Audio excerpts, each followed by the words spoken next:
with the primaries just a few days away, we have a great honor to host somebody who knows everything about the upcoming elections, about the elections period.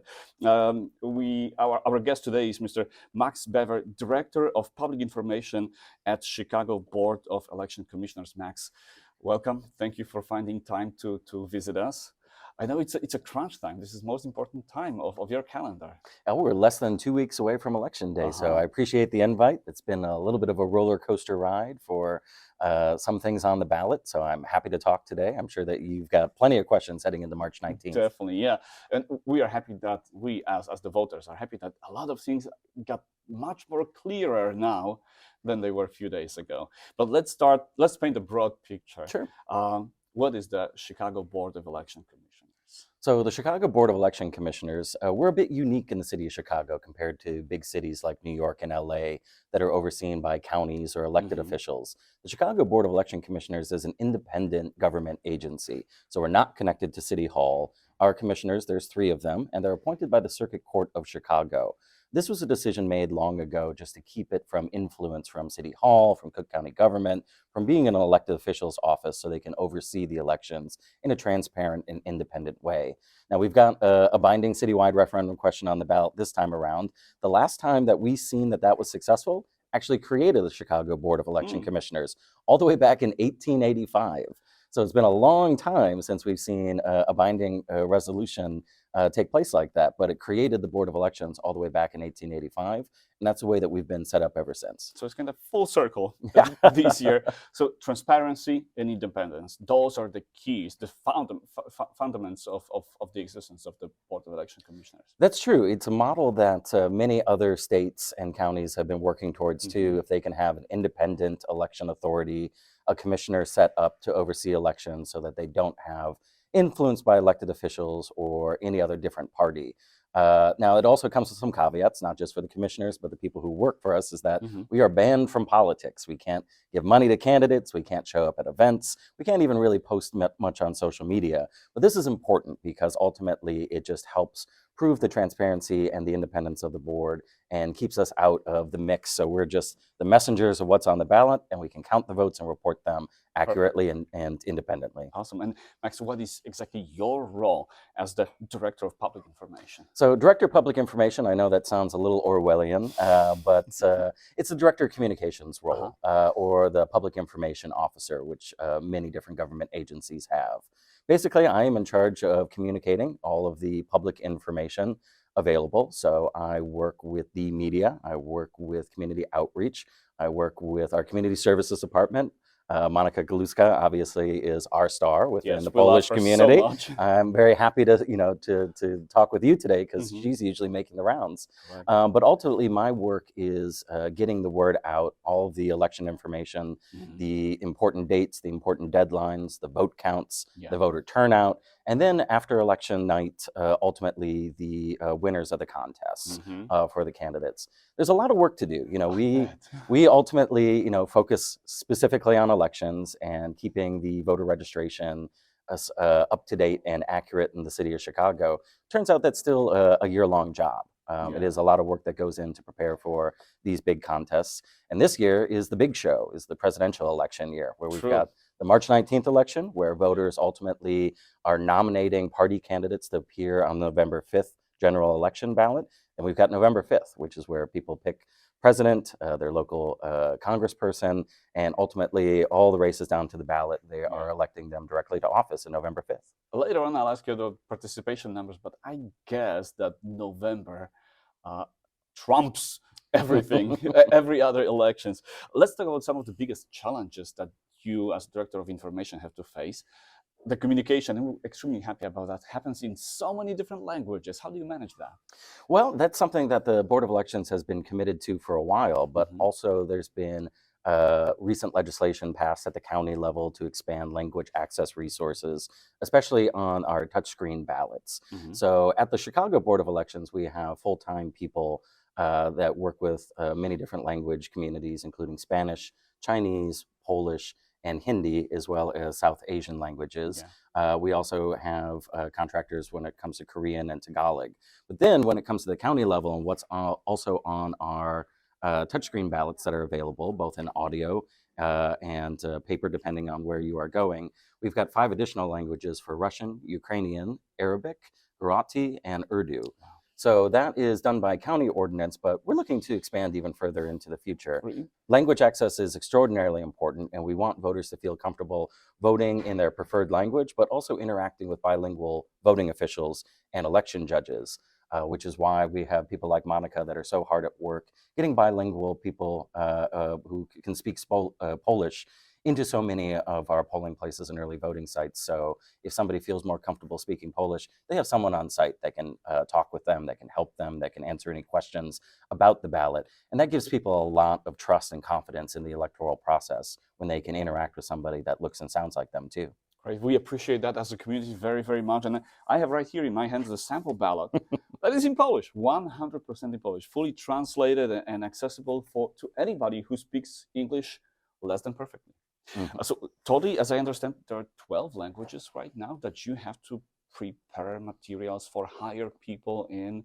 It's a tremendous amount of work. How do you do that? It is. Well, that is the hardworking team of our community services department. We are not the biggest staff. Government agencies, I think, are dealing with shortages all around, but we have very, very hardworking people who often work 7 days a week, at least 14 hours a day as we get closer to the election. Our schedules are very full, although we try to take a breath in between elections. This one, we've got a little time between March and November. Comparatively to the 4 elections we just saw in a row, we know that many of Chicago's voters had to vote in June 2022, November 2022, then it was February and April for the municipal elections. So there was a little bit of fatigue, I understand, but it's been about a year since our last election. And so we are hoping people get out and turn out. As you mentioned, presidential election years are generally more well-known. They're a little bit more popular, but the upcoming presidential primary, that really depends. It can be a lower number, like we saw in 2012, where really only about 26% of the city turned out to vote. On the high end, we're looking at like 2016, where there was about 54% of the city that turned out. We're expecting somewhere in the middle, but where we are really putting a lot of effort into is reaching much more of Chicago's bilingual community and non-English speaking community, because we don't want those people to feel left behind, and they're very big voting blocks within a lot of Chicago's neighborhoods. And you're doing a great job about that. And we would like to expand what you do to a bigger scale, statewide, nationwide. In your opinion, is there a chance that Polish someday will be included as a language recognized by the entire state of Illinois, or perhaps nationally on a federal scale? I think there's a very good chance, but what needs to happen is that our legislators do need to hear from people asking them to make sure that that's an option. That's happened in Chicago, that's happened at Cook County, but that's not happening at a state level yet, and it's not happening at a federal level yet when it comes to some of that ballot access. So ultimately, if voters would like to see that, look up who your state representative is, look who your state senator is, look who your U.S. senator or your U.S. representative is. Send them an email, give them a call, let them know your feelings, give them a little bit of a poke. We can certainly, and we do, we're in communication with elected officials, and it's legislative time down in Springfield right now. Usually they put together bills that are passed in May. So there's still a few months before they pass some new election bills, generally what's known as an election omnibus. A lot of different changes to the Illinois election code or expansions. The Illinois legislature has done a lot of good work over the last few years, and especially through the pandemic, making it easier to vote in Illinois than ever. That's why we have same-day registration now. So even if you're not registered to vote, or you recently moved or changed your name, you can still go vote in person or early vote or vote on election day and get that updated, get that changed. Even if you're not registered to vote, you can go on election day, and as long as you got 2 forms of ID that ultimately show that you've been in the city longer than 30 days, that you're a citizen, and ultimately live at the place that you say that you are, you can get registered on election day too. But ultimately, we need more people to talk to our Illinois legislators to let them know additional things that they can do. So, the expansion of vote by mail, good thing for voters. Something that you spearheaded. Oh, yes. We are quite proud at the Chicago Board of Elections of expanding our permanent vote by mail roster list. Now, voters have become more comfortable with vote by mail over the last few years. Ultimately, the pandemic changed a lot of that. When we were in lockdown and people had to be at home, We took a look at some of our numbers for November 2020. Over 70% of voters voted by mail that time around. And that was because the Board of Elections, we really tried to jump on it. We sent everybody a vote by mail application in the mail. We wanted to let them know that this is an option for them. And that popularity through 2020 seemed to really hung on. And one of the things that Illinois legislators passed too is the permanent vote by mail roster list, which says, hey, if you really like voting by mail, or if you are elderly, or if you are a voter with disabilities, or you just want your ballot sent to you without having to ask for it before every single election, you can do so. We thought that that was pretty neat at the Chicago Board of Elections, and we thought that we would really try to convert as many of our vote by mail voters to this as possible, for both the convenience for them and also for us to be able to follow up with them. So we can do kind of check-ins with emails. But we've been able to grow that beyond to almost 140,000 people, the largest in the state. Probably not a surprise since we are the largest city in the state. But we even went a step further and created an online application, which I think, we're very prideful as election authorities. But I think that we're the only election authority in the state to have that. So ultimately, especially if you're a voter and you can also request a Polish ballot, you can request the ballot in your own preferred language, you can go to chicagoelections.gov and sign up for the permanent vote by mail roster on our vote by mail page and just ask for it to be sent to you ahead of every election. And so going forward every single time without have to do anything, you'll be receiving those ballots in mail, being able to fill them out anytime, mail them back. Mail them back or drop them off at one of our secure drop boxes. You can have that option. But, the legislature has also helped us with the expansion of early voting. Yes, let's talk about the early voting. Certainly. It happened for, 20th year right now? We just celebrated our 18th. We've had 2006 was the first time that we had early voting in the city of Chicago. And those numbers are still growing. And we have really grown since then. It takes a while for voters, I think, to get used to a different way to vote. For so long in Chicago, you could only vote on election day. You could only get a vote by mail ballot. It was called absentee at the time. You had to have an excuse. You had to have a doctor's note. You had to show why you couldn't show up on election day. But from 2006, they expanded early voting, and we had a few number of sites. And we saw, a few hundreds, a few thousands. Now, between an election year, especially a presidential election year, where we have two big ones, we're seeing hundreds of thousands of people early vote. We've expanded it to all 50 wards, so there's an early voting site in every single ward of the city. Then we've got 2 extra ones downtown, our super site, as well as our board offices at 69 West Washington. The nice thing about the early voting sites, and another convenience for voters, is that you can vote at any of those sites, no matter where you live in the city. Election day, we've been used to so long being, I have to go to my precinct polling place. I have to go to the one location that the Board of Elections tells me that I can vote on election day. Now, those early voting sites up into election day, and now another expansion from the Illinois legislature, they're open on election day as vote centers. And so it's a nice safety net that if you can't make it home on time, you're late at the office, you can't make it during your lunch break, you can go to any of the early voting sites that are open on election day and then vote on the spot there too. Wow. So there's lots and lots of different ways to vote, thankfully, both ahead of election day and then on election day too, to make sure that we've got that safety net, that we're not seeing the lines that we've seen in the past. Early voting very much helps with that. I think you think of election days even 20, 30 years ago, where you might have to wait in a line, an hour, 2 hours to get your civic duty done. Ultimately now, and especially with spreading out the votes that vote by mail and early voting has done, you're not seeing much of a line either at an early voting site or on election day. There's no excuse not to cast a ballot, not to vote. Couple of questions about things that got clearer. We touched on that at the beginning of our conversation. Let's talk about the referendum. What's the situation now, and do we know is it a permanent decision, or things may change in the future again? Well, it has been quite the roller coaster when it comes to both our citywide referendum question and the presidential candidate on our Republican ballot too. Ultimately, when it comes to referendum question, we just heard from the Illinois Appellate Court yesterday, both the city of Chicago, the Board of Elections, we had appealed a previous decision from a circuit court. Let me start at probably the beginning. There was a lawsuit that was filed against the Chicago Board of Elections in early January that didn't like the way that the question was phrased. And ultimately, their arguments was the way that the question was composed and how it was being presented to voters. Who phrased that question? And you did? That would be the city of Chicago. So we receive up to 3 citywide questions for every ballot per Illinois election code. That means that Chicago City Council gets together thinks through a few different questions to send us. They vote on it, and by ordinance, that's going to appear on the ballot. The difference this time around is that this question is a binding citywide referendum question. That's quite rare. Ultimately, voters are generally seeing non-binding citywide questions. They're seeing questions like, should we plant more trees? We think you should. Right. Should Soldier Field move? Ultimately, it's things that are taking a temperature of voters, but don't have a binding legislative outcome.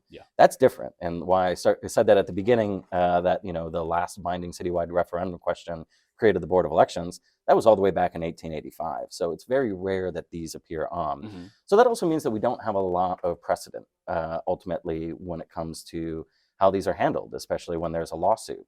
Usually when the Board of Elections, we're getting sued, it's related to ballot access for a candidate. They got kicked off during the electoral board phase. They didn't have enough signatures, or they didn't fill out the right form.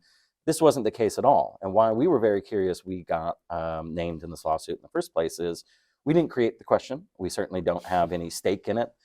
We are just the messenger. We just try to bring what is legally brought to us to the ballot, to the voters. There was obviously the plaintiffs that disagreed with that. But 3 weeks back, the circuit court had agreed with those plaintiffs. Now, they didn't tell us to stop early voting. They didn't tell us to stop vote by mail. They didn't tell us to put a voter notice out. But they did say that we find this question invalid and you shouldn't count the votes. Now, that all changed again yesterday. That brought up to the appellate court. They said, we completely disagree with the circuit court. It should be on the ballot. So at this point, nothing's really changed. We were under a court order not to count the votes. Now we're under a court order to count the votes. We shall see if it goes to the Illinois Supreme Court. That's really up to the plaintiffs at this point. But we are getting closer to Election Day, and it's harder to get an expedited schedule on these things. But at this time, the city referendum question, voters will see it on the ballot. They should vote their preference on that race.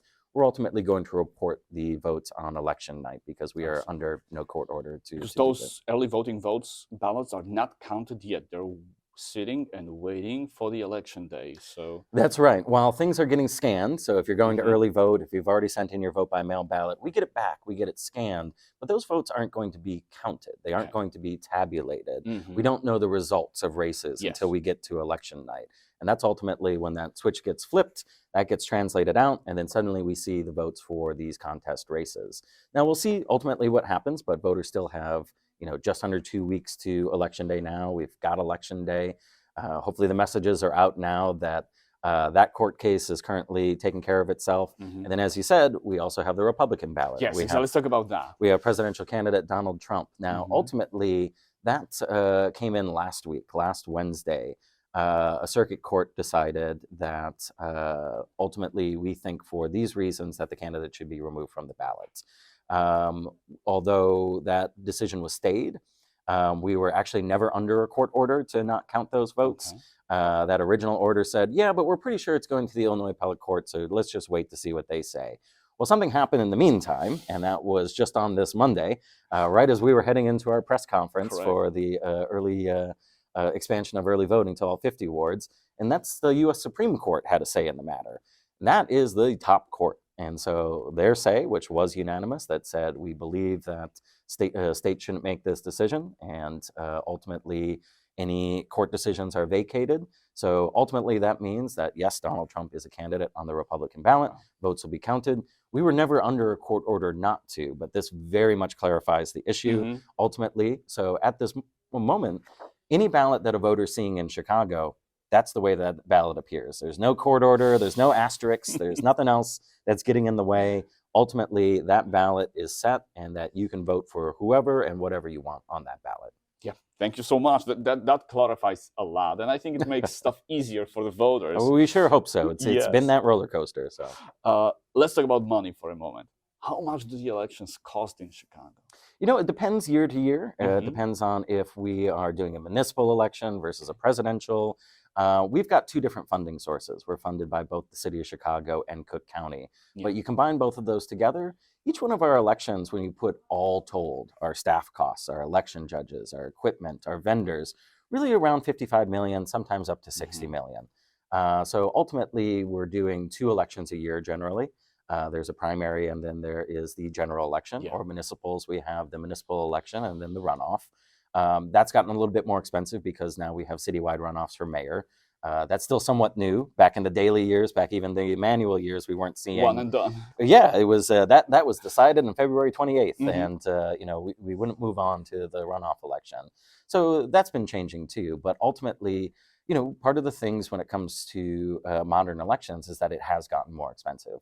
And Even though it's more on the digital side, it's getting more expensive. ultimately, still, when it just comes to being able to hire the election judges we need, to hire the staff that we need, the advertising, a lot of the good work that we want to do, that we really push for funding on when it comes to language access resources, to reaching voters with disabilities. Yeah. But ultimately, that's about how much it costs in the city of Chicago when you put all of our total costs. And that includes our office and everything else. But ultimately, our budget for each year that we have elections is around 55 million.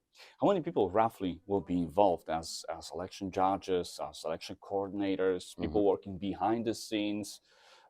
I guess it's a lot. It is. We are for election day. We are one of the largest employers in the city of Wow. Chicago just for that one day. That's because we've got right now we need around 6,500 election judges each election. Right now we've got over 7,600 hired. We try to get a little bit of a buffer. We try to overhire because we know that some people Things drop out happen before last election day. Yeah. We get some no-shows. You'll wake up at like 3:30 or 4 a.m. and you go, you know what, this isn't it for me today. This $230 maybe is not the amount of money to get me out of bed, but we have such a dedicated election judge force that we rely on, that are so dedicated to democracy. They don't mind that low pay sometimes because they're helping do their civic duty, or especially if you're a bilingual judge, you're helping your community, you're able to speak with them. But you add that together with our election coordinators. Those are people who are in charge of the precincts, and we've got over 1,600 of those. Wow. We've got our election day investigators. We've got our election day remote site people. So we're getting close to about 10,000 people that are hired like that. Then we've got our board staff. Then we've got people who are temporary hires for our board staff, for our warehouse, all that equipment that's coming in, that's coming back out. So you're really looking at closer to about, I would say, 11,000, probably 11,500 people that are under the employ of the Board of Elections for a single day. That is a huge machinery, a huge corporation to oversight. I have the ballot in my hand. How often does it happen that the ballot has to be like reprinted or something has to be fixed? We just went through that. Really? So we appreciate, especially if you are a vote by mail voter and chose a Democratic ballot, your patience, because while we were under a lot of those other court orders, they didn't tell us to stop early voting or to remake the ballot. Okay. However, right at the start of early voting, we had opened our downtown sites on February 15th. Then we received a court order on February 16th that said, oh, by the way, this candidate for judge in Cook County, Ashanta C. Rice, needs to be removed. We told you to keep it on the ballot, and then we took about 11 days to make a decision. We still had to go forth with printing these ballots and getting them ready. We had to go forth with early voting. The day after it opened, they said, you've really got to get it off, especially because it's a race with only one other person in it. So we just went through that. This comes with the territory, unfortunately.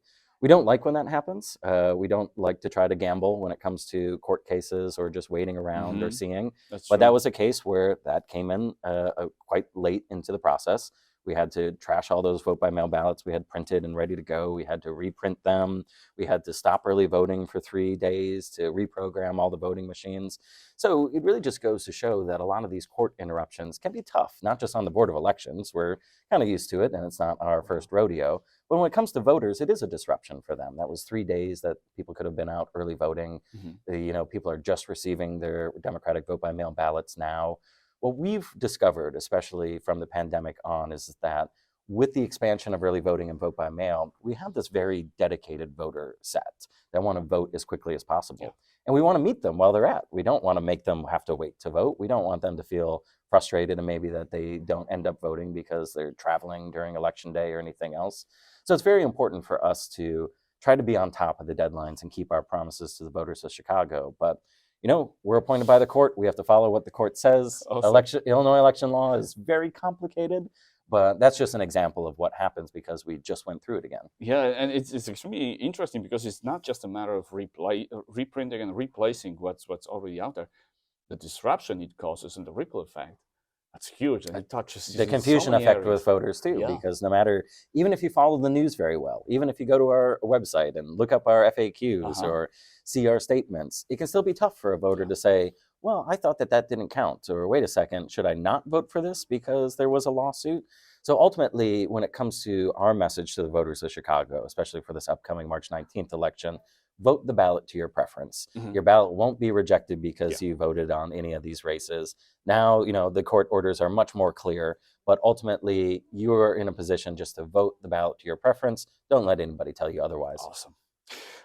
It's crunch time right now. You're probably working around the clock, you and your staff. What is the process after March 19th? What happens then? So, obviously election night is the big first step in the show. We're seeing those results come in. But ultimately, there's still a 2-week period after election night in the Illinois election code where we count all late arriving but properly postmarked vote by mail ballots. But we're also counting provisional ballots. We're also counting write-ins. We're also doing a 5% audit of all the different precincts. So we're double checking to make sure that all of those numbers at the precinct level look good, that there's no discrepancies, there's no big question marks that we can see. So there's quite a bit of a process. In fact, we're often even busier after the election night. Well, a certain number of our team, our vote by mail department's very busy over the next 2 weeks because ultimately, we're still seeing some mail delays, but there are, quite a few people who wait a little bit closer to election day to make their decisions and still mail in their ballot. But as long as you've got your vote by mail ballot properly postmarked, or you get that into a secure Dropbox by election night by 7 p.m., that ballot's going to get counted. And so really the majority of those vote by mail ballots come in the first 3 to 4 days after election night. That's when we're seeing our big numbers. Like it's the day after the election where we see tens of thousands of vote by mail ballots come in. 4 days later, we see like a few thousand. But by the end of that 2-week period, we're really just seeing a trickle. Those are probably more of our military ballots. Those are probably some of our overseas voters. Those are the ones that are taking even longer to come because it's coming from across the country or coming from across the globe. But really, by the end of that 2-week period, we're just seeing a trickle of votes come in. But that's also when we confirm those provisional, those write-ins, and double check everything else. So when we get past that 2-week period, there's just a little bit more double checking that happens. But then by April 9th, which is will be the proclamation of official results after the March 19th election. So what we generally, we do call all the results that are coming in on election night and immediately after unofficial results. And it's unofficial just because they haven't been audited. There's still votes that are being counted. We're making sure that all the precincts on election night got properly reported and double checking the computer chips and other things that if there was any type of issues. So we call them official finally when all the votes are counted. Everything's been double checked, and that's called the proclamation. So that will be coming up on April 9th. Then after April 9th, well, me and Monica will try to, get a breath. We'll try to maybe sleep in one weekend. But there's a lot of work that will start taking place immediately to get us to November. And since November is the big presidential general election, these are the ones where we know the citywide turnout's going to be 70%. We know that there's going to be, a million plus Chicago voters turning out to vote. There's a lot of work that we got planned for the summer when it comes to community outreach, when it comes to getting the word out about that. And just making sure that people who have moved to the city are registered to vote, that people who have moved out aren't registered to vote anymore. We've got our regular canvas that comes out. That's that mail piece that voters see that says, hey, do you still live here? Here's your voter card. But if you don't live here or somebody doesn't, please write and tell us that they don't. Or if that bounces back to us as somebody who doesn't live there anymore, we start the process to start to remove them from the voter rolls. This is a very important process that we have to do before every election just to make sure that we know how many voters are in the city of Chicago, but that they're, people who are ineligible or have moved out of the city aren't still on the voter rolls anymore. Yeah. So the wheel never stops spinning. Perhaps it spins a little slower at some point. I was hoping you will have like a easy Easter season, but it doesn't look like. Perhaps the summer will be a lot somewhat easier. How the next year will look like? Well, 2025 is one of those rare years where, knock on wood a little bit, but it looks like we won't have an election. This is a pretty good year. It's generally a good year for the Chicago Board of Elections to catch up on things. Generally start preparing for the future, but also we are planning to have a voter forum for the city in 2025. We've got, a new website, we've got new poll books, we've got new tools. We want to see how these next 2 elections go, and then we want to have a forum where we ask the voters how things are going, what other improvements we can get made. This is another great opportunity where we like to invite legislators to hear directly from voters, or they're invited to. So that's another opportunity for people to say, having Polish language resources and bilingual election officials extraordinarily important.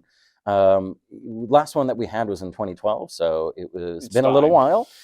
It's time to have it again. So that's our big plans for 2025.